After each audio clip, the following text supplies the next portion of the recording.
Salam saudara terkasih, salam jumpa pada renungan harian Embun Pagi. Pada awal pekan kita akan menjalani berbagai aktivitas kita dan mari dituntun oleh firman Tuhan yang mengarahkan kita dan menyadarkan kita atas kebaikan Tuhan serta Taurat Tuhan dalam hidup kita. Oleh karena itu, sebelum kita mendengarkan firman Tuhan, kita bersatu di dalam doa.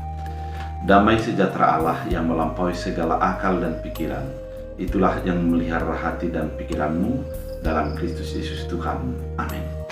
Saudara terkasih, firman Tuhan untuk kita dari Matius 5 ayat 19 dalam bahasa Batak Angkola dikatakan, Harani sanga ise nama langgar sadasian akatonai sanga na menek na ipe dungi diajari ia muse mahalak nasing membayan songoni gabe menek do si songoni di bagasan harajan di benua ginjang. Tapi sebaliknya, sanga ise na padalat kon akka aturani, dungi dia jari ia muse mahalak nasing membayan songoni, halak nagudang do si songoni di bagasan harajaan di benua ginjang.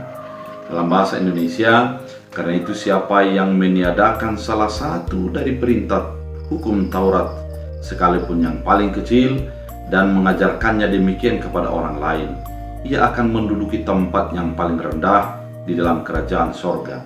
Tetapi siapa yang melakukan dan mengajarkan segala perintah-perintah hukum Tuhan, hukum Taurat, ia akan menduduki tempat yang tinggi dalam kerajaan sorga.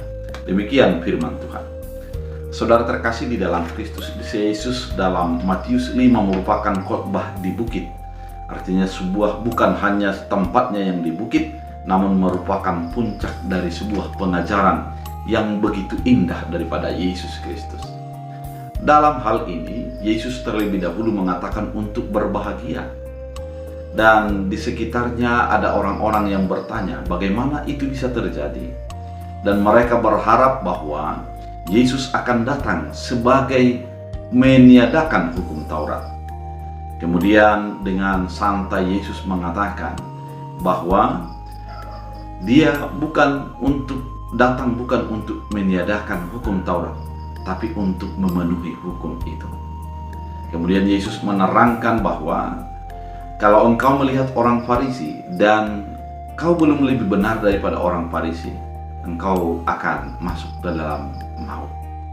Artinya, bagi orang lain, orang Farisi adalah orang yang selalu berpegang kepada hukum-hukum.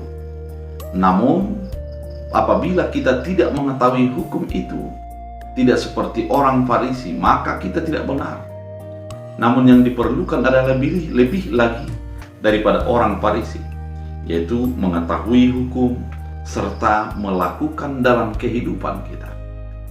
Di mana firman itu ataupun hukum Taurat itu bukan hanya diingat, bukan hanya dihafal, karena banyak orang yang selalu menghafal hukum-hukum itu dan menjadikan sebuah memori bagi dirinya. Namun Yesus mengatakan bahwa yang terpenting bukan hanya mengetahui hukum itu, namun melakukan dalam kehidupan sehari-hari. Artinya, praktek hidup sebagai orang percaya adalah berpatokan kepada kehendak Tuhan dan firman Tuhan.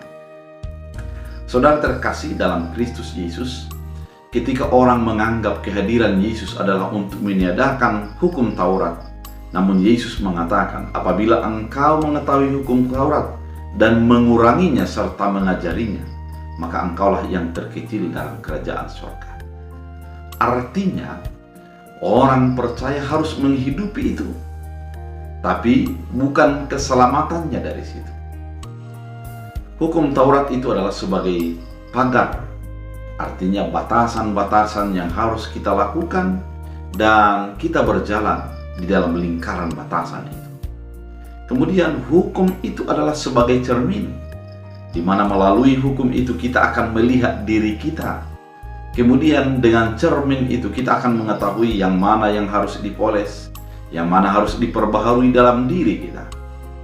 Dan yang ketiga adalah sebagai tali sifat, yaitu patokan ataupun ukuran yang dikenakan sehingga kita berjalan dengan patokan dan ukuran itu, tidak menjadi lari ke kiri atau ke kanan.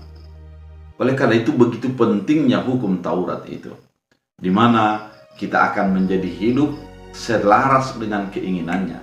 Namun kita bukan untuk diselamatkan olehnya, kita menghidupinya karena kita sudah diselamatkan. Kemudian firman ini mengatakan juga, apabila engkau mengetahui hukum itu dan mengatakan kepada orang lain, hal itulah yang diinginkan oleh Allah.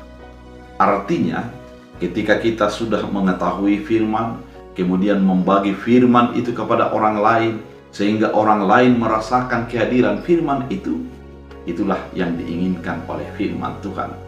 Dan demikianlah kerja sebagai orang percaya dalam kehidupannya. Saudara terkasih di dalam Kristus Yesus, ternyata konsep beriman bukanlah teori. Konsep beriman bukanlah mengambil yang mudah, namun selalu di dalam mempraktekkan firman itu dalam kehidupan sehari-hari, kemudian menjadikan firman itu sebagai sesuatu tugas untuk memberitakan kepada orang lain. Ketika kita memberitakannya, maka di sanalah pertumbuhan terjadi. Dan jangan menjadi kurangi ataupun memperkecil daripada firman itu.